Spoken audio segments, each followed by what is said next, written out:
Bismillahirrahmanirrahim. Alhamdulillahi rabbil alamin. Wabihi nasta'in. Wassalatu wassalamu ala sayyidil awwalin wal akhirin, Sayyidina Muhammadin wa ala alihi wa ashabihi ajma'in. Subhanaka la ilma lana illa ma 'allamtana innaka antal alimul hakim. ولا حول ولا قوة إلا بالله العلي العظيم. رب اشرح لي صدري ويسر لي أمري واحلل عقدة من لساني يفقه قولي ولا حول ولا قوة إلا بالله العلي العظيم آمين. أما بعد. السلام عليكم ورحمة الله وبركاته. Kepada seluruh sahabat-sahabat, para pendengar yang dikasihi sekalian, insya-Allah taala atas permintaan dan juga sahabat-sahabat, sama-sama pada pagi ini kita akan sama-sama meniti suatu perbincangan yang berkaitan dengan suatu peristiwa agung dan besar di dalam sejarah Islam, yang mana ianya merupakan suatu titik sejarah yang amat besar yang telah berlaku dalam lipatan sejarah umat Islam pada zaman Nabi SAW, yang turut berlaku di dalam bulan Ramadan Al-Mubarak, yang mana ianya menjadi satu perkara yang amat besar dan penting di dalam tragedi dan peristiwa-peristiwa agung umat Islam sepanjang zaman, yang sentiasa menjadi rujukan bahkan ingatan umat Islam bagi setiap tahun. Ini merupakan suatu peristiwa yang amat agung di dalam kehidupan umat Islam, yang insya-Allah taala kita akan sama-sama melihat beberapa perkara yang penting untuk diambil pelajaran daripadanya. Saya mungkin tidak akan bercadang untuk menceritakan kisahnya daripada awal, tetapi kita akan terus pergi kepada ibrah dan pelajaran, lalu kita akan masuk kepada kisah-kisah tersebut sebagaimana diajarkan oleh Allah Azza wa Jalla di dalam Al-Quran. Pada kisah-kisah yang terdapat dalam Al-Quran ini ataupun dalam sejarah ini, yang diambil padanya adalah ibrah, iaitu pelajaran. Allah berfirman di dalam surah Yusuf, firman Allah Subhanahu wa taala, laqad kana fi qasasihim ibratun. Laqad kana fi qasasihim ibratun. Dan sesungguhnya pada kisah-kisah mereka itu adalah ibrah. Maknanya bila kisah itu diceritakan oleh Allah Azza wa Jalla di dalam Al-Quran, maka perkara yang paling penting daripada sebalik kisah itu adalah ibrah. Apakah pelajaran yang kita dapat ambil daripada kisah tersebut? Maka inilah perkara yang sama-sama patutnya kita ambil bersama. Dan apakah di sebalik kisah tersebut untuk kita ambil pelajaran dalam meniti perjalanan hidup ini, berpandukan daripada panduan baginda Nabi sallallahu alaihi wa ala alihi wa sahbihi wa baraka wasallam. Jadi insya-Allah taala, pertama sekali, tajuk kita adalah berkaitan dengan Badar Al-Kubra. Badar Al-Kubra.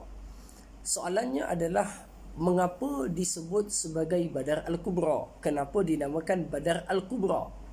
Dengan bahasa yang mudah, seandainya disebut Badar Al-Kubra, maka tentu di sana ada Badar As-Sughra, yang kecil. Okey? Maka kalau kita melihat kepada sejarah, ramai yang akan melihat dan menganggap bahawa Badar Al-Kubra ini adalah peperangan pertama yang berlaku dalam Islam. Tetapi sebenarnya dalam beberapa catatan sirah, kita mendapati sebelum berlakunya Badar Al-Kubra ini, iaitu perang Badar Al-Kubra yang berlaku pada bulan Ramadan, setelah pada tahun kedua Hijrah, setelah pensyariatan puasa dan setelah pensyariatan zakat berlaku, maka kita mendapati sebelum peristiwa ini sebenarnya terdapat beberapa peristiwa peperangan yang telah berlaku kepada Nabi ataupun para sahabat. Walaupun tidak berlaku pertumpahan darah, tidak berlaku apa yang dinamakan sebagai adanya yang membunuh atau yang terbunuh, tetapi peristiwa-peristiwa pertembungan di antara dua pihak itu berlaku.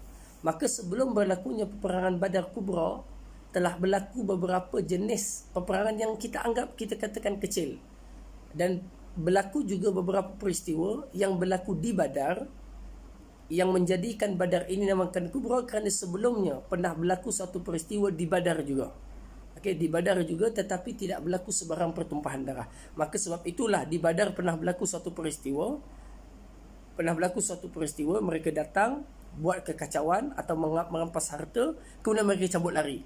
Itu berlaku di Badar. Baginda Nabi SAW bersama sahabat cuba mengejar, dan akhirnya mereka berjaya meloloskan diri mereka.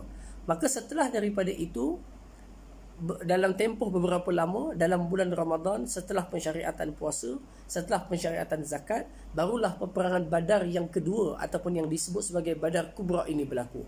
Maka kita pun faham dinamakan dengan Kubra mungkin dengan beberapa sebab. Di antara sebabnya adalah sebelum peperangan Badar Kubra berlaku, telah berlaku satu peperangan juga yang dinamakan sebagai Badar. Kenapa dinamakan Badar dengan Badar? Kenapa dinamakan Badar dengan Badar? Jawapannya adalah beberapa riwayat menyebutkan tentang kisah Badar ini. Okey, menyebutkan tentang Badar ini, dan mereka menyebutkan bahawa Badar ini dinamakan Badar kerana tempat, iaitu tempat berlakunya peperangan itu di suatu tempat namanya Badar. Ataupun mereka mengatakan terdapatnya suatu kita panggil telaga, yang telaga itu dinamakan sebagai Badar. Ada yang lain pula, riwayat lain menyebutkan bahawa dinamakan Badar itu dengan Badar. Minta maaf ya, saya punya recorder ni saya pegang dengan tangan, tak ada kaki dia, jadi bergoyang-goyang, itu saya mohon maaf.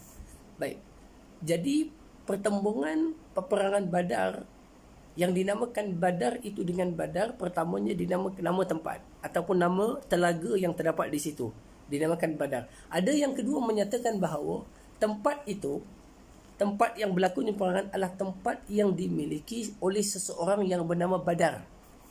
Okey, tempat seorang yang bernama Badar. Maka qil wa qal dalam sejarah ini adalah amat panjang, dan saya tidak ingin untuk kita dalami dalam perkara khilaf tentang riwayat-riwayat nama ini. Apa yang paling penting, apakah ibrah yang akan kita keluarkan daripada kisah peperangan Badar ini?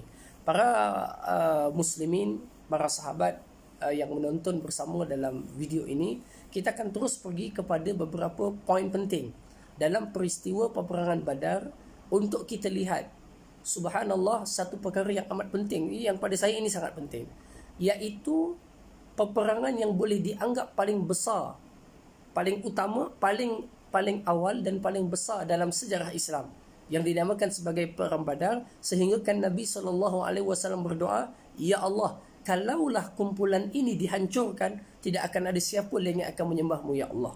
Maka ini menunjukkan bahawa saat dan kondisi umat Islam pada waktu itu berada dalam keadaan yang amat kritikal, atau berada dalam keadaan saat-saat yang amat genting. Sehingga kalau kumpulan umat Islam ini habis. Okey, habis. Maka para hadirin muslimin yang dikasihi sekalian, para pendengar yang dikasihi sekalian, jadi perkara pertama yang nak disebutkan di sini adalah cara berfikir kita terhadap peperangan ini adalah menolak dakwaan mereka-mereka yang menolak di dalam Islam ini ada sesuatu yang dinamakan jihad. Okey, ini perkara pertama yang saya nak bawa, sebab saya tak akan ceritakan kisah daripada awal. Kita terus pergi kepada apakah ibrah yang kita bawa. Sebagai umat Islam, jihad berterusan akan wujud di atas muka bumi ini, sehinggalah hatta Allah Ta'ala mewariskan dunia ini kepada orang yang beriman. Kalau kita buka dalam suratul Kahfi, sebagaimana Zulqarnain telah menguasai dunia, tetapi jihad tetap wujud. Bagaimana dia berjihad terhadap satu kaum la yafqahuna qawla, yang bahasanya tidak difahami sangat, tetapi jihad wujud. Okay, mengajak masyarakat bersama membuat tembok daripada kumpulan yang jahat. Artinya pertembungan di antara hak dan batil tetap akan wujud sehingga ke akhir zaman. Pada waktu ini terdapat satu kumpulan ataupun satu jenis pemikiran yang mana pemikiran tersebut, minta maaf saya tak boleh nak type pasal tangan sebelah pegang handphone. Jadi yang tanya Assalamualaikum, saya jawab Waalaikumsalam. Sekarang berada di Ipoh, tak boleh keluar daripada merentas negeri. Jadi kita akan beraya di sini dan duduk di sini. Terima kasih kepada yang tanya. Waalaikumsalam. Baik hadirin semua, mengapakah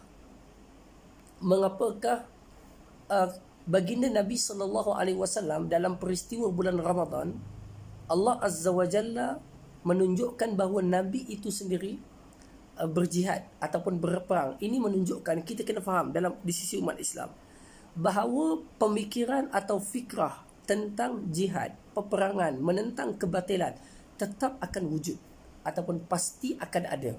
Kerana Nabi SAW yang disebut sebagai rahmatan lil alamin, baginda Nabi SAW yang digelar di dalam Al-Quran dengan Raufun Rahim, baginda Nabi SAW yang disebutkan di dalam Al-Quran wa innaka la'ala khuluqin azim, tetapi dalam masa yang sama Nabi berada di dalam medan perang, mengangkat senjata, mempertahankan kebenaran. Inilah satu pemikiran yang perlu kita faham dan perlu kita asah. Kerana pada hari ini terdapat satu pemikiran yang disebut sebagai kita tak tahu nak istilahkan apa pemikiran ini, tetapi mereka yang menganggap kita dengan semua orang Yahudi, dengan semua orang Nasrani, dengan semua orang peperangan ataupun khilaf tidak boleh wujud, tetapi kita perlu untuk istilahnya kita katakan sebagai kalau di Malaysia ni dulu ada satu badan daripada luar negara yang dipanggil sebagai MT, kita panggil apa yang diistilahkan sebagai dialog. Maknanya apa? Kita dengan orang yang berbeza dengan kita wujudkan dialog. Okey, perbezaan tak wujud, manusia akan hidup dalam keadaan sentiasa kita bertoleransi. Kita katakan itu adalah asas di dalam Islam, iaitu apa? Kita berbincang, mauizah hasanah, tetapi sampai ke suatu tahap kebenaran itu kadang-kadang perlu dipertahankan adalah dengan jihad, dengan mata pedang. Maka pelajaran jihad tidak boleh dibuang daripada kamus hidup umat Islam. Cuma persoalannya mungkin jihad pada waktu itu sesuai, bukan maksudnya jihad pada waktu itu dilakukan dengan mata pedang, ataupun jihad pada waktu itu dilakukan dengan debat, ataupun jihad pada waktu itu dilakukan dengan hujah, atau jihad pada waktu itu dilakukan dengan nasihat yang baik. Maka persoalan jihad itu yang berbeza. Tetapi jihad tidak boleh dimansuhkan dalam kamus hidup umat Islam. Bagaimana seorang Nabi SAW yang mengajarkan akhlak yang terbaik, tetapi Nabi sendiri melalui siri-siri jihad, bahkan syariah para sahabat yang tidak disertai oleh Nabi SAW dengan begitu banyak. Jadi apa yang saya nak sebut, bila kita ceritakan tentang Perang Badar Kubra, kita kena dapati dan fahami bahawa jihad dan kehidupan umat Islam adalah dua perkara yang tidak boleh dipisahkan. Okey, sama ada jihad itu dalam pelbagai bentuknya ataupun jihad dengan kemuncaknya adalah dengan harta. Dr. Abdullah Nasir Ulwan dalam kutaibnya yang kecil menceritakan tentang jenis-jenis jihad. Mereka menyebutkan dalam konteks zaman moden ini, jihad itu boleh jadi terdapat dalam bentuk jihadut ta'lim, iaitu jihad kita menghilangkan kebodohan masyarakat. Maka ia datang dengan taklim. Orang bersusah payah membangunkan sekolah-sekolah, membuka seriti, membuka pondok-pondok, begitu susah. Tetapi kerja yang mereka susah ini dinamakan sebagai jihad kerana tujuannya adalah untuk menghilangkan kejahilan dan kebodohan di dalam masyarakat. Kerana kebodohan adalah musuh. Okey, musuh kepada umat ini, sehingga kan turun firman Allah pada ayat yang pertama, iaitu Iqra. Maka Abdullah Nasir Ulwan pula mengatakan jihad yang kedua selain jihad ta'lim yang dinamakan sebagai jihadul iqtisad, iaitu jihad dalam bentuk ekonomi. Okey, jihad dalam bentuk ekonomi supaya umat Islam yang berjihad dalam bentuk ekonomi sehingga mereka memiliki satu kekuatan yang mereka tidak perlu bergantung kekuatan dan keperluan ekonomi mereka ini kepada pihak lain, kepada umat lain selain daripada umat Islam sendiri. Artinya mereka boleh berpijak di atas kaki sendiri, sehingga mereka tidak boleh dikawal dan tidak boleh istilahnya ditarik ataupun ditentukan kehidupan mereka oleh pihak yang lain kerana mereka tidak menguasai ekonomi. Maka wujudnya jihad iqtisad supaya umat Islam memiliki kekuatan dan sandaran yang kukuh dalam ekonomi mereka supaya mereka itu dapat bangun dan bangkit menjadi umat yang berdiri di atas kakinya sendiri dalam perkara ekonomi. Ada yang ketiga dinamakan sebagai jihad. Ada yang dinamakan sebagai jihadul ta'lim, jihadul iqtisad, dan yang ketiganya dinamakan sebagai jihadul i'lam, iaitu peperangan ataupun jihad dalam bentuk media. Okey, kerana sifat media ini yang membentuk persepsi manusia, persepsi masyarakat. Orang baca berita, portal berita, baca akhbar, maka mindanya akan terbentuk, cara persepsinya akan terbentuk, cara berfikirnya akan terbentuk, dan akhirnya membawa kepada cara tindakan. Seandainya media yang wujud, bahan-bahan bacaan masyarakat umat yang wujud adalah bahan-bahan bacaan yang kita katakan dusta ataupun fitnah, maka manusia akan bertindak di atas apa yang mereka tahu. Maka umat Islam perlu wujud satu taifah, satu kumpulan yang berjihad dalam aspek ini, membetulkan kembali persepsi masyarakat. Okey, persepsinya terhadap agama Islam, pandangannya terhadap situasi semasa, dalam isu semasa. Kerana kesalahfahaman terhadap sesuatu melalui media akan menjadikan kesalahan tindakan di dalam perkara tersebut. Maka Dr. Abdullah Nasir Luan meletakkan jihad yang penting juga bagi umat Islam pada zaman era moden ini yang dinamakan sebagai jihadul i'lam, iaitu jihad dalam media, dengan makna membetulkan kembali pemikiran, sudut pandang masyarakat terhadap sesuatu dengan media yang betul, dengan maklumat yang betul.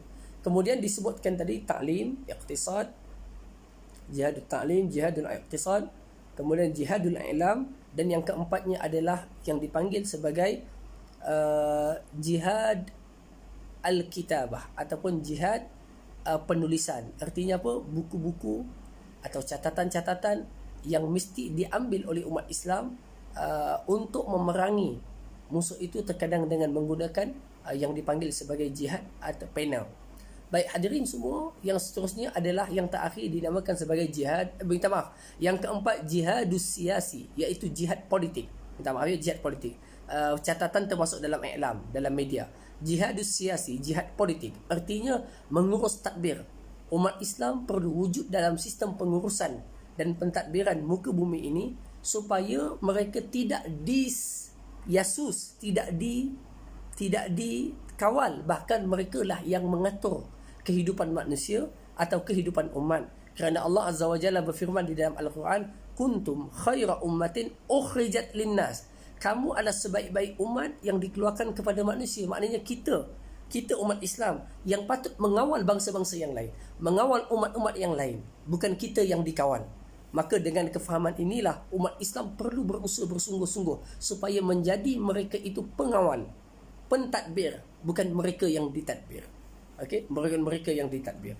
Jadi hadirin semua, kemudian yang terakhir ataupun yang kelima daripada jenis jihad adalah jihadul qital, jihad bersenjata. Okey, meski kita kata pada waktu ini dalam konteks negara kita jihad bersenjata mungkin kurang relevan untuk dilakukan, tetapi kita ingat ia tidak boleh dimansuhkan daripada kamus hidup orang Islam. Kerana bila-bila sahaja jihad ini boleh berlaku. Inilah perkara pertama yang perlu kita amati bersama dalam perkara jihad, iaitu jihad adalah suatu perkara yang tidak boleh dimansuhkan dalam kamus hidup umat Islam. Okey, dalam kamus hidup umat Islam. Maka wujudnya yang dinamakan Badar Al-Kubra mengetuk kefahaman kita, mengetuk pintu hati kita untuk memahami bahawa Nabi SAW orang yang paling tinggi makamnya dalam Islam. Okey, Sayyidul Mursalin, khuluqun azim, orang yang memiliki akhlak yang baik. Dalam masa yang sama, wa huwa qaidul mujahidin, adalah pemimpin kepada kumpulan-kumpulan jihad. Maka kita akan tengok nanti bagaimana para sahabat dan Nabi sendiri meniupkan semangat jihad kepada orang-orang yang beriman. Dan hadirin semua, boleh kita katakan umat Islam yang hidup dengan semangat jihad, bukan semangat membabi buta untuk membunuh orang atau mencegah. Umat Islam yang hidup dengan semangat jihad yang segar, yang berpandukan konsep jihad yang benar. Dr. Yusuf Al-Qaradawi mengarang satu kitab namanya Fiqhul Jihad, direngkaskan oleh seorang doktor daripada Unisham, daripada Insaniah, direngkaskan kepada Fiqhul Jihad, ringkasan Fiqhul Jihad, kemudian diterjemahkan dalam bahasa Melayu oleh Ustaz Fawaz Fadil. Penerangan yang amat panjang tentang fiqh jihad dalam konteks semasa. Apa yang saya nak sebut adalah jihad dalam konteks umat Islam adalah suatu perkara yang tidak. Umat yang hidup dengan semangat jihad akan menjadi umat yang amat mulia, dan mereka akan merasakan nilai jati diri, kemuliaan diri mereka yang tidak akan boleh diperkotak-katikkan kerana wujudnya semangat jihad dalam diri mereka. Baik, sekarang kita akan masuk kepada kisah ataupun sirah tentang jihad ataupun perang Badar. Yang pertama, Islam pelajaran daripada Perang Badar. Yang pertama, Islam amat-amat menitik beratkan tentang hak dan juga kemuliaan.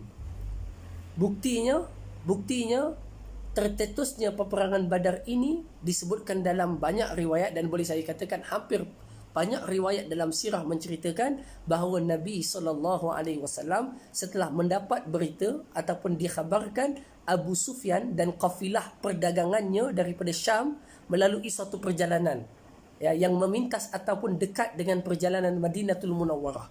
Lalu Nabi SAW lantas cepat berkata kepada sahabat yang sempat, yang ada tunggangan bagi mereka, yang ada tunggangan, cepat lantas kita akan pergi tahan kafilah Abu Sufyan untuk kita, tuan-tuan, dengan beberapa tujuan. Dan tujuan ini ada pelbagai riwayat dan versinya, bukan untuk Nabi berperang. Dan ini sikap Islam. Islam sekali-kali tidak, Islam menyukai perdamaian. Itu asasnya. Dan hidup umat Islam mesti di atas kedamaian, perdamaian, bukan perkelahian, bukan persengketaan. Asas adalah perdamaian.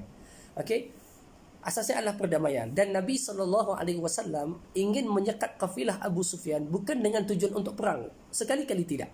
Sekali-kali tidak. Okey? Tetapi tujuannya adalah untuk mengambil hak golongan muhajirin ketika di Mekah yang diketahui harta itu ada pada mereka dan ingin mengambil balik semula hak tersebut. Jadi di sini dapat kita pelajari dalam peristiwa Perang Badar, hak umat Islam adalah suatu perkara yang amat penting dan besar, dan hak ini memiliki kedudukan yang amat tinggi untuk dituntut. Okey, sehingga kan seorang yang berhak dan menuntut haknya lalu ia dizalimi. Di dalam Islam, Nabi kita mengajarkan doa orang yang dizalimi kerana haknya dicabuli di sisi Allah Subhanahu wa taala adalah doanya tidak akan ditolak oleh Allah Subhanahu wa taala. Kata Nabi SAW, ittaqi da'watal mazlum fa innahu laisa bainahu wa bainallahi hijab.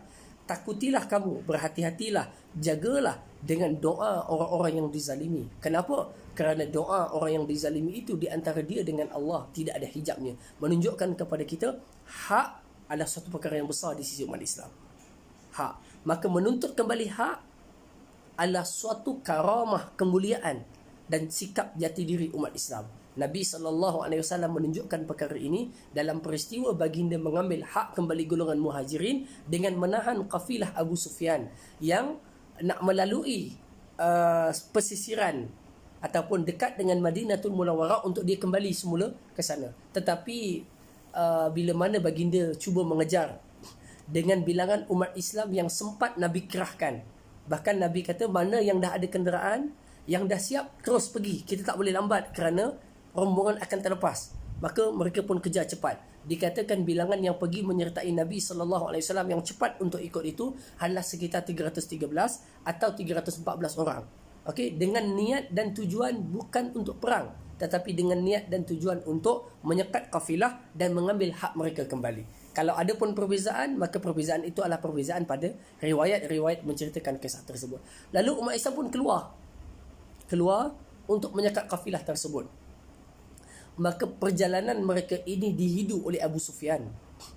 Lalu Abu Sufyan dengan cepat telah menghantar utusannya daripada tempat tersebut cepat pergi ke Makkahul Mukarramah untuk mengkhabarkan kepada orang-orang Quraisy Makkah bahawa Muhammad dan pengikutnya SAW dan pengikutnya nak memerangi mereka, sedangkan tujuan Nabi untuk mengambil hak mereka daripada perjalanan kafilah Abu Sufyan tadi. Lalu setelah wakil daripada Abu Sufyan sampai ke Makkah, dia pun bagi tahu kepada pembesar-pembesar Makkah, dan pembesar Makkah merasakan tercabar. Merasakan tercabar dan mereka merasakan inilah peluangnya untuk membalas dendam terhadap Nabi Muhammad SAW dan para sahabat, khususnya Muhajirin yang mana telah menyelamatkan diri di Madinatul Munawwarah. Lalu hadirin semua, perjalanan Nabi keluar daripada Madinatul Munawwarah ataupun jauh untuk Nabi SAW pergi mendapatkan kafilah Abu Sufyan tadi, perjalanan yang terus yang agak jauh pergi ke sana, akhirnya wakil daripada Abu Sufyan telah pun sampai di Makkahul Mukarramah, minta mereka untuk mendapatkan perlindungan ataupun bantuan ketenteraan dengan begitu cepat. Akhirnya kita ambil ringkas kerana kita nak ambil ibrah daripada kisah ini. Lalu kumpulan-kumpulan Quraisy telah mempersiapkan bala tentera yang begitu hebat dan dahsyat kerana kemarahan mereka terhadap Nabi dan para sahabat, khususnya Muhajirin yang telah berjaya menyelamatkan diri, bahkan membina sebuah empayar kekuatan yang baru di Madinatul Munawwarah.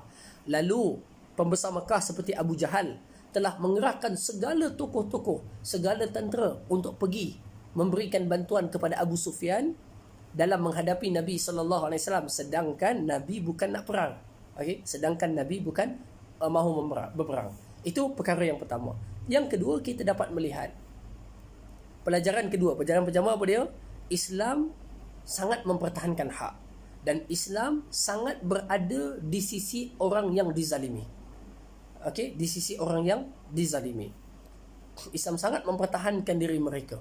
Okey, sehingga kan Sayyidina Abu Bakar As-Siddiq radhiyallahu taala anhu ketika menjawab jawatan sebagai khalifah, di antara perkara yang disebut oleh Sayyidina Abu Bakar As-Siddiq radhiyallahu taala anhu, beliau menyatakan orang-orang yang kuat di kalangan kamu adalah lemah di sisiku.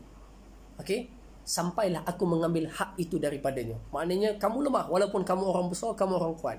Dan orang-orang yang lemah di kalangan kamu adalah sangat kuat, besar di sisiku. Sampailah aku menaikkan hak kalian.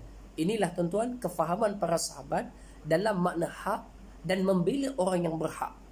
Okey, membela orang yang berhak. Maka Nabi SAW dalam peristiwa ini berusaha untuk menahan kafilah Abu Sufyan dengan tujuan tersebut.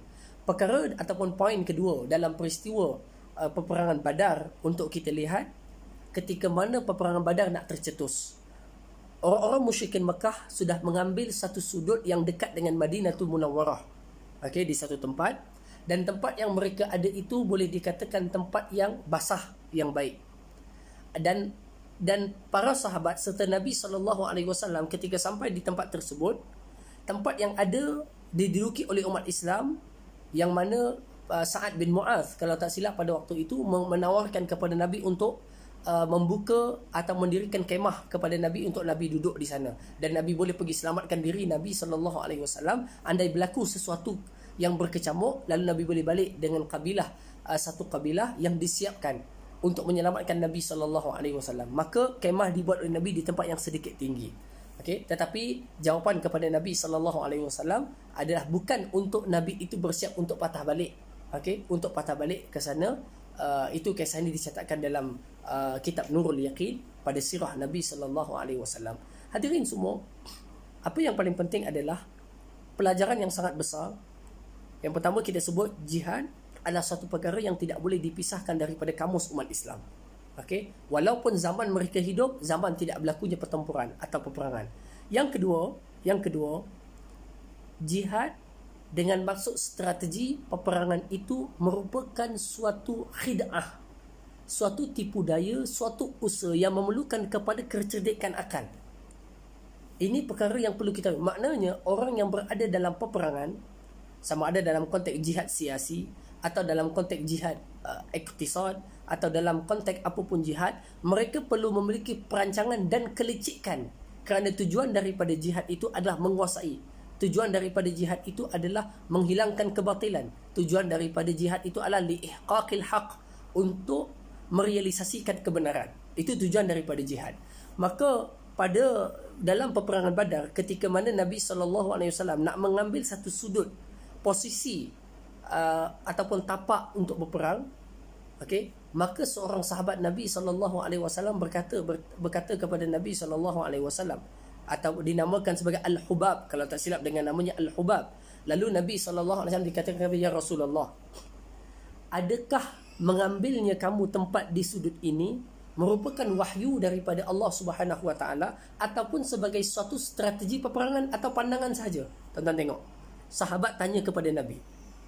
Seorang pengikut bertanya kepada seorang amir, seorang ketua dalam kumpulan, dengan penuh adab kepada Nabi SAW, nak tahu yang Nabi mengambil posisi ini sebagai satu wahyu daripada Allah, yang kalau wahyu daripada Allah, dia tak akan bagi pandangan.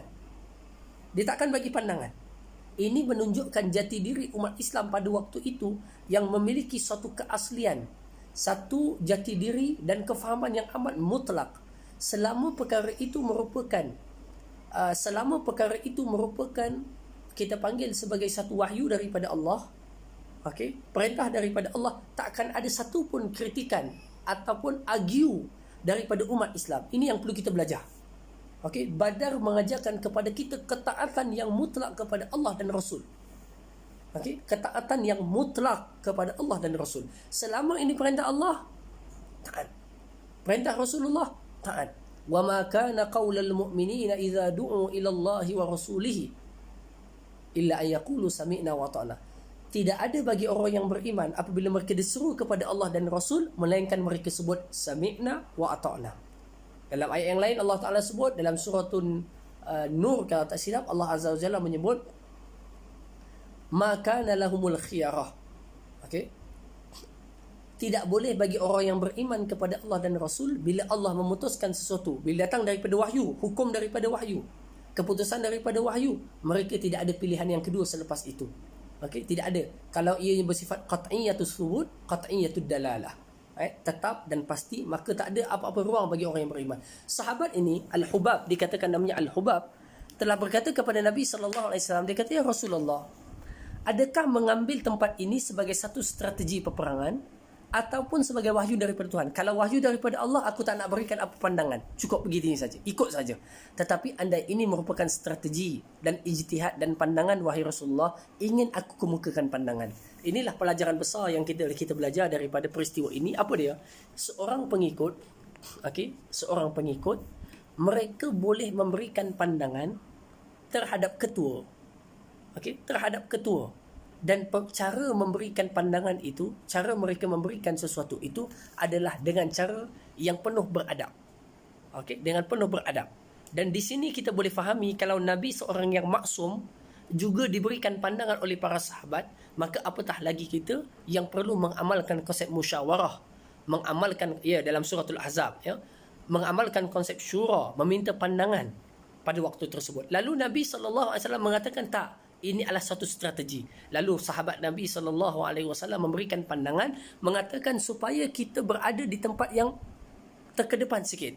Supaya apa dia kata? Supaya kita dapat menguasai telaga-telaga dan sumber mata air. Mengambil sumber mata air, lalu kita mendapat kekuatan atau mendapat sumber yang kuat, kita boleh minum, dan kita akan tutup segala mata-mata air yang ada daripada pihak musyrikin Mekah. Itu perkara kedua yang perlu kita belajar. Perkara ibrah yang ketiga daripada peristiwa peperangan Badar. Yang pertama tadi kita sebut, ibrah pertama daripada peperangan Badar adalah jihad, kepentingan jihad dan kedudukannya dalam hati dan pemikiran umat Islam. Yang kedua adalah strategi dan juga bagaimana adab pengikut dalam mengemukakan pandangan mereka terhadap ketua yang perlu kita amati daripada sahabat Nabi SAW ini. Dan yang ketiganya, dalam peristiwa peperangan Badar, kita dapat melihat konsep berhadapan dengan musuh ini diajarkan oleh Nabi SAW dalam hadis sahih. Al-Imam Al-Bukhari meriwayatkan hadis tersebut, iaitu baginda Nabi SAW mengatakan, la tatamannaw liqa'al adu fa idza laqitum fathbutu. Baginda Nabi SAW menyatakan, la tatamannaw liqa'al adu, jangan kamu mengharapkan pertemuan dengan musuh. Jangan kamu harapkan hidup kamu ni banyak musuh, bertemu dengan musuh. Maknanya jangan menambah musuh. Fa idza laqitum, tetapi kalau kamu dah nampak musuh, fathbutu, hendaklah kamu teguh pendirian kamu. Ini pelajaran kedua yang amat penting. Kita tak disuruh mencari musuh atau menambah musuh. Tetapi apabila telah pun berada dalam posisi berhadapan dengan musuh, kita disuruh untuk fasbutu, teguhkan pendirian kita. Dalam peristiwa Badar, kita sebut dah tadi, Nabi SAW dan para sahabat keluar bukan dengan tujuan nak perang. Tetapi bila dah sampai kepada suatu saat, tahap, mereka dah hantar bala tentera yang ramai untuk bertempur dengan Nabi SAW, dan Nabi dah berada dalam situasi tersebut, maka mereka diminta oleh Nabi SAW untuk teguhkan pendirian mereka. Kenapa? Kalau kita baca dalam sirah, kita akan dapati Nabi meminta pandangan kepada golongan Ansar. Nabi SAW meminta pandangan daripada golongan Ansar dalam cerita untuk berhadapan dengan kaum musyrikin Makkah. dalam peristiwa perang. Nabi minta pandangan. Dan dalam sirah menyebut kenapa Nabi minta pandangan daripada Ansar, tidak daripada Muhajirin. Lebih spesifik lagi daripada kaum Aus. Okey, daripada kabilah Aus. Jawapannya adalah kerana mereka yang baru saja membina sebuah negara di Madinah tahun kedua Hijrah. Perang Badar berlaku tahun kedua Hijrah. Maknanya tahun kedua berdirinya sebuah negara Islam Madinah. Okey, umat Islam baru hidup dalam suasana kuasa baru. Okey. Istilah kita dalam bahasa moden kita kerajaan baru ambil dapat kerajaan baru. Okey, pada waktu itu. Okey, mereka pula orang Ansar yang bukan orang Muhajirin. Okey, Nabi tak minta pandangan orang Muhajirin kerana orang Muhajirin sudah terbiasa susah meninggalkan segala-galanya bersama dengan Nabi SAW ikut Nabi. Tetapi golongan Ansar berbeza. Mereka tidak hidup sebagaimana Muhajirin. Lalu Nabi SAW menyatakan kepada golongan Ansar, apakah pandangan kalian? Yang kita nak berhadapan dengan kaum musyrikin Mekah, kita sudah berada dalam persimpangan berhadapan dengan mereka ini. Tuan-tuan tengok. Nabi seperti nak melihat pandangan mereka, situasi mereka, hal keadaan mereka. Lalu hadirin semua, wakil daripada Aus telah bangun berkata kepada Nabi SAW. Okey, tak silap nama sahabat yang mulia itu bernama Sa'ad. Lalu Nabi SAW lalu sahabat ini berkata kepada Nabi SAW. Dia kata, tonton tengok, dia kata, "Ya Rasulullah, kami telah membenarkan kamu sebagai utusan daripada Allah Subhanahu wa taala. Kami telah beriman engkau wahai Rasulullah sebagai rasul utusan Allah. Kami membenarkanmu ya wahai Rasulullah. Seandainya engkau memerintahkan kepada kami untuk masuk ke dalam laut, kami pasti akan melakukannya. Wahai Rasulullah, perintahkanlah apa jua kepada kami akan melaksanakannya." Bila Nabi mendengar pendirian wakil daripada Aus ataupun Ansar yang begitu teguh untuk menjunjung segala perintah Nabi SAW, lalu Nabi SAW menunjukkan riak wajahnya yang gembira. Okey, ini satu pelajaran kepada kita semua dalam peristiwa Badar, iaitu apa dia? Orang yang beriman, hidup mereka bukan untuk menambah musuh atau mencari musuh. Kumpulan orang Islam, dia bukan nak menambah banyaknya musuh, tetapi perlu menambah banyaknya kawan. Tetapi kita ingat, dalam hidup seorang yang beriman, yang berada dalam kebenaran, pasti mereka akan menghadapi kebatilan. Apabila mereka telah menghadapi kebatilan, maka hendaklah mereka menghadapi kebatilan tersebut dengan sabar. Berlaku peristiwa dalam Badar ketika mana para sahabat radhiyallahu ta'ala anhum, khususnya golongan Ansar yang berada dalam situasi yang susah. Kan kita sebut tadi, umat Islam berada di tanah yang kering, sedangkan mereka berada di tanah yang basah. Ketika mana mereka berada dalam keadaan yang susah mendapatkan air pada waktu itu, okey, susah mendapatkan air, tanah yang kering dan keras. Pada waktu itu timbul satu perasaan dalam diri mereka, kenapalah susah-susah sangat kita ikut Nabi ni, kan? Kenapa susah sangat ikut Nabi? Ada di kalangan mereka yang susah nak dapatkan wudu, nak bersuci, nak apa, sampai timbul perasaan tersebut. Okey, lalu Allah Azza wa Jalla dengan rahmatnya menurunkan hujan dan menjadikan mereka itu dapat membersihkan diri mereka dan merasa senang, dan Allah menghilangkan segala prasangka-prasangka yang ditiupkan syaitan dalam diri mereka. Ini difirmankan oleh Allah Azza wa Jalla di dalam Al-Quranul Karim. Allah sebutkan kisah tersebut, kalau tak silap di dalam surah Ali Imran. Allah Ta'ala menceritakan kisah tersebut. Wa yunazzilu alaikum minas sama'i ma'an liyutahhirakum wa yudhhiba ankum rijzas syaitan wa liyarbita ala qulubikum wa yuthabbita bihil aqdam. Allah sebut dalam Al-Quran, dan kami turunkan hujan daripada langit untuk kamu dapat membersihkan diri kamu. Okey, untuk kamu dapat membersihkan diri kamu. Satu. Okey, wa yunazzilu alaikum minas sama'i ma'an liyutahhirakum bih wa yuzhiba ankum rijzas syaitan, dan akan menghilangkan daripada kamu akan najis atau kejahatan syaitan. Apa dia? Syaitan tiupkan lemah semangat terhadap beberapa sahabat yang mengikuti perang Badar tersebut. Okey, wa liyuzhiba ankum rijzas syaitan wa liyarbita ala qulubikum, supaya dengan hujan yang turun tadi akan menjadikan hati kamu kuat bertaut kembali. Wa yusabbita bihil aqdam, dan dengannya akan mengukuhkan kaki-kaki kalian. Jadi hadirin semua, ini perkara posisi orang Islam yang perlu kita ambil. Kita jangan cari musuh. Kalau kita sebagai sebuah kerajaan, kita tak boleh mencari musuh kepada negara-negara luar. Tak boleh cari musuh kepada mana-mana negara. Kuasa besar baik, kuasa kecil baik. Tetapi seandainya mereka sudah mengambil kedudukan untuk memerangi kita, kita mesti menjadi sabat, teguh dan tetap. Inilah siasah yang diajarkan oleh Al-Quranul Karim. Sebagai contoh, dulu mungkin kita tak pernah cari musuh kepada siapa. Dulu pernah isu Korea Utara, ketika mana pemimpin mereka, salah seorang adik-beradik mereka dibunuh, kan, dibunuh di Malaysia. Lalu seperti berlaku konfrontasi ataupun suatu perang, kita panggil konflik antara dua negara. Kita tak mencari musuh, tetapi bila mereka memulakan permusuhan, kita mesti mengambil posisi sabat dan teguh di atas pendirian yang kita ambil. Itu yang pertama yang perlu kita sama-sama amati, yang perlu kita sama-sama selidiki. Kemudian pelajaran seterusnya atau ibrah seterusnya daripada peperangan Badar, iaitu keyakinan baginda Nabi SAW kepada kemenangan Allah, kemenangan Islam, iaitu sikap optimis. Ini sangat penting bagi orang-orang yang beriman. Sentiasa mesti ada sikap optimis supaya tidak wujud kemurungan dan su'uzon kepada Allah Subhanahu Wa Taala. Hadirin semua, ketika baginda Nabi SAW melihat pendirian orang-orang Ansar yang begitu teguh, Muhajirin tak usah ceritalah, mereka sudah susah senang bersama Nabi sejak daripada Mekah lagi. Tuan-tuan, mereka melihat sampaikan Nabi SAW mengatakan apa? Di sinilah nanti mereka akan dikebumikan. Nabi tunjuk, ini tempat mereka nanti. Subhanallah. Ternyata setelah perang selesai, mayat-mayat yang bergelimpangan dilonggokkan atau dimasukkan ke dalam telaga Badar. Okey, yang dipenuhi dalam telaga. Sebelum perang lagi Nabi sebut inilah tempat mereka. Setelah Nabi mendengar pandangan daripada wakil daripada Ansar tadi. Hadirin semua, perkara kedua adalah optimis dengan kemenangan dalam keadaan setelah dia menyerahkan segala-galanya kepada Allah Subhanahu Wa Taala. Ini konsep tawakal yang benar, iaitu Nabi, tuan-tuan, seorang Nabi yang memiliki sifat fatanah, bijaksana.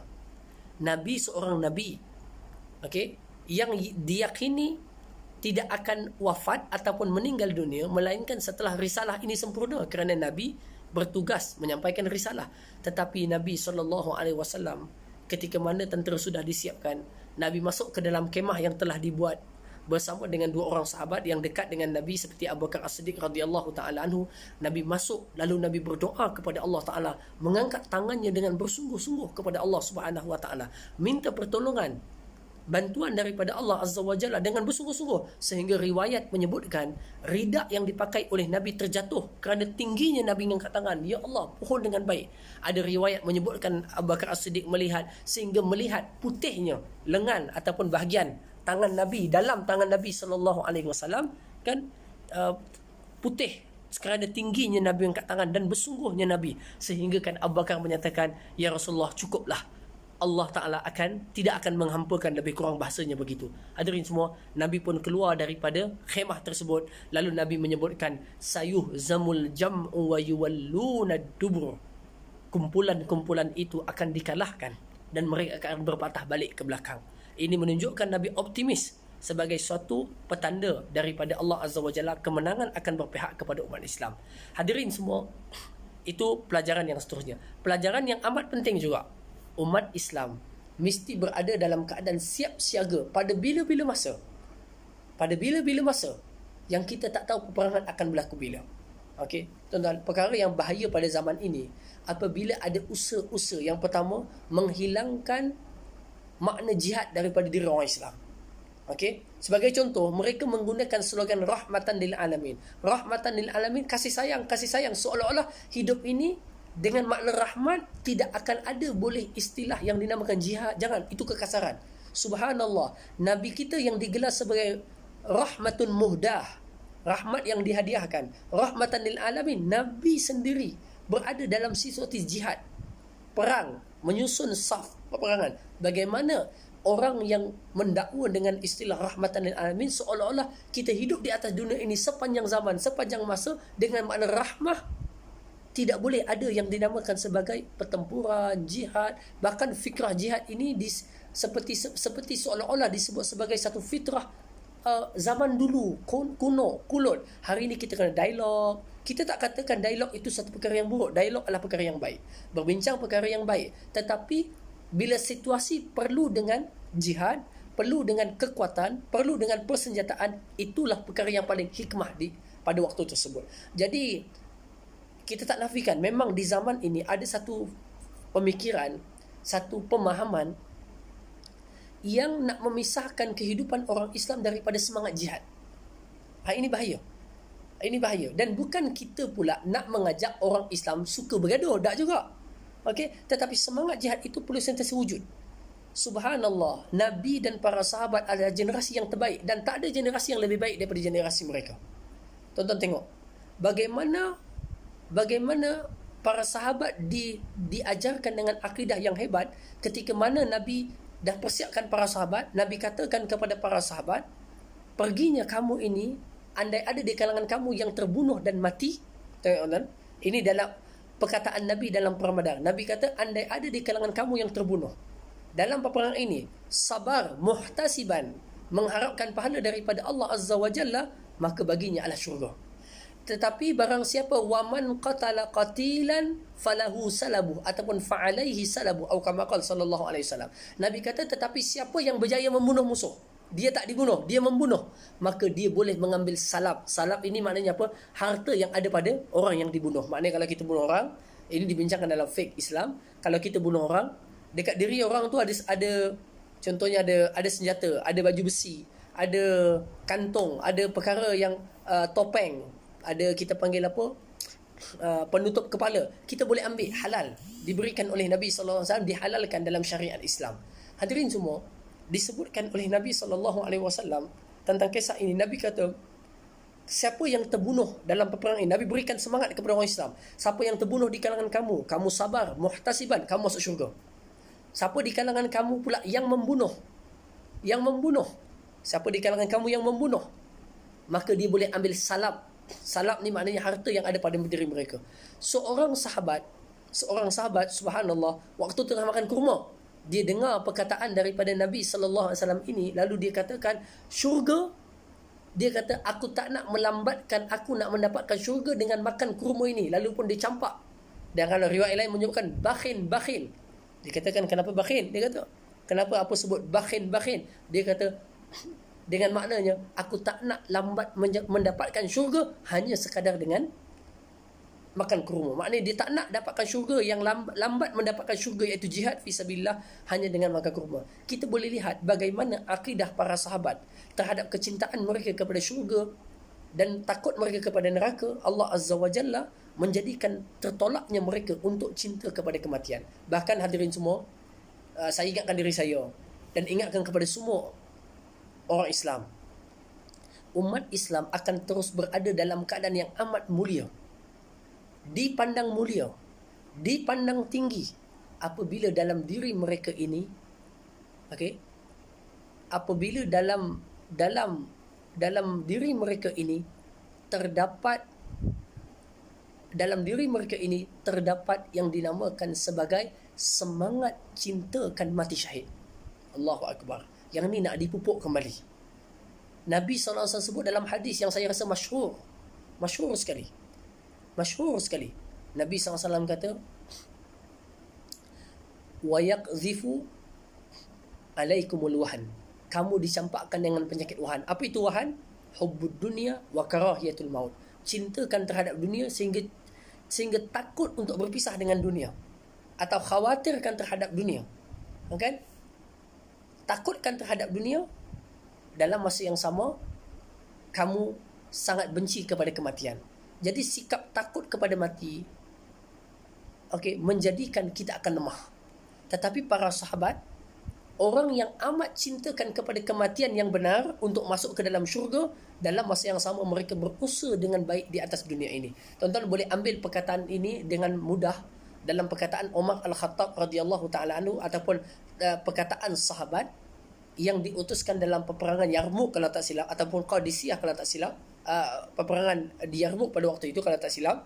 Mereka berkata kepada mereka, kami adalah satu kaum yang datang mencintai kematian. Maknanya kami datang perang, dia cakap kepada musuh, kami datang dengan satu kaum yang mencintai kematian sebagaimana kalian Rom pada waktu itu mencintai kehidupan. Sebabkan mereka mencintai kematian, itulah mereka ditakuti oleh musuh. Jadi pada hari ini hadirin semua, disebabkan segelintir umat Islam di banyak tempat menghilangkan rasa jati diri mereka dalam mencintai mati syahid, mati yang sebenar, menjadikan mereka itu dipandang lemah oleh musuh. Jadi perkara ini yang perlu kita hidupkan kembali, wujudkan kembali supaya umat Islam berada dalam jati diri yang baik. Bukan bermakna, saya sebut sekali lagi, kita ini suka bermusuh dengan orang, tidak. Bukan bermakna dengan wujudnya semangat jihad ini kita cari pasal dengan orang, tidak.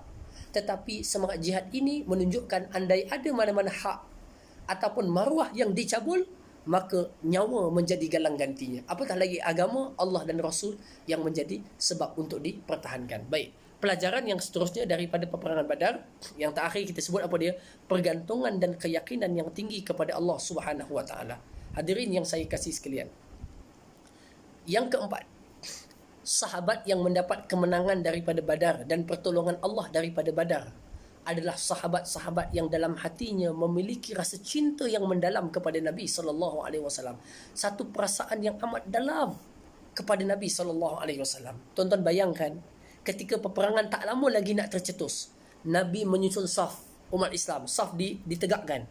Lalu Nabi ambil satu ranting mana contoh, Nabi ambil satu ranting kayu pokok. Ketika saf itu nak ditegakkan, Nabi, mana yang tak tegak tu Nabi cucuk macam mana, okey tegak macam tu, tegak. Ada seorang sahabat dalam saf yang nak diluruskan tadi, namanya As-Sawad ataupun Sawad radhiyallahu taala anhu, dia terkedepan sedikit daripada saf. Lalu Nabi pun cucuk perutnya, ataupun cucuk perut lah, ataupun tubuhnya, cucuk supaya dia ke belakang sikit, masuk dalam saf. Tuan-tuan bayangkan, nak perang, subhanallah. Okey, maknanya di antara sebab kemenangan umat Islam memiliki rasa cinta yang mendalam, mahabbah kepada Nabi yang amat mendalam. Sebab itu perlu didik dengan cinta Rasul, kasihkan kepada Rasul dengan kasih yang sebenar, kasih yang datang daripada akidah, bukan kasih yang datang daripada simbol-simbol sahaja, ataupun kasih yang datang daripada kita panggil sebagai perasaan-perasaan picisan. Tak, kasih yang datang daripada akidah Nabi SAW sebagai kekasih Allah Azza wa Jalla. Hadirin semua, Sawad ini bila mana Nabi cucuk dia untuk masuk balik ke dalam saf, tuan-tuan, lalu dia kata, auja'tani ya Rasulullah, ya Rasulullah, kamu telah menyakiti aku, kamu menyakiti diri aku. Kenapa cocok dengan ranting tadi? Aku nak balasnya kembali. Subhanallah, tuan-tuan.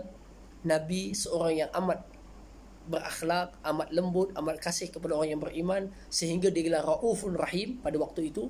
Hadirin semua, dah minit dah kita ni. Allahu Akbar, dah hampir 1 jam. Masya Allah. Poinnya banyak lagi, ya. Poinnya banyak lagi, tapi masa dah terlalu jauh. Masya Allah. Baik. Lalu Sawad pada waktu itu dia kata, engkau telah menyakiti aku ya Rasulullah, aku nak balas kembali. Tuan-tuan tengok, waktu nak perang, Nabi kata, nah ambil ranting ini, balas balik kepadaku. Kemudian Sawad mengatakan, ya Rasulullah, aku dicucuk atau dipukul olehmu dengan ranting ini dalam keadaan pakaianku diangkat, maknanya kena kulit aku, kulit perut ni kena. Jadi aku nak buat begitu juga kepadamu ya Rasulullah. Tuan-tuan, subhanallah. Lalu bila begitu Nabi kata, ya, buat. Bila mana Nabi sudah angkat pakaiannya, lalu Sawad lantas peluk perut Nabi dan cium. Nabi pun kata, wahai Sawad, apa yang kamu buat ni? Kenapa buat begini? Lalu tengok dia kata apa, tuan-tuan? Ya Rasulullah, sekejap lagi peperangan akan berlaku. Dia tak tahu sama ada dia akan hidup ataupun mati. Maknanya ataupun Rasulullah akan wafat ataupun dia akan wafat. Dia kata, andainya selepas perang ini adalah yang terakhir dan aku tak dapat bertemu denganmu, biarlah pertemuanku yang terakhir adalah kulitku bertemu dengan kulitmu ya Rasulullah. Kulitku bertemu dengan kulitmu ya Rasulullah. Tuan-tuan, kecintaan sahabat kepada Nabi SAW, kecintaan yang menambahkan iman, kecintaan yang datang daripada akidah yang luar biasa. Seolah-olah kita boleh faham, bila kita mampu melahirkan sebuah generasi yang benar-benar mencintai Nabi SAW dengan kecintaan yang sebenar, kecintaan yang datang daripada lubuk hati yang dalam. Okay, kecintaan yang datang daripada lubuk hati yang dalam. Tuan-tuan, kita sedang melahirkan suatu kabilah, satu kafilah, satu kumpulan manusia sebenarnya yang siap menggadaikan atau mengorbankan apa jua galang gantinya demi mempertahankan Nabi sallallahu alaihi wasallam. Inilah para sahabat. Jadi kalau kita nak menjadi generasi yang menang, kita perlu mempertahankan Nabi ataupun memiliki cinta yang dalam kepada Nabi SAW. Cinta kepada Nabi adalah syarat untuk bertambah merasakan kelazatan iman.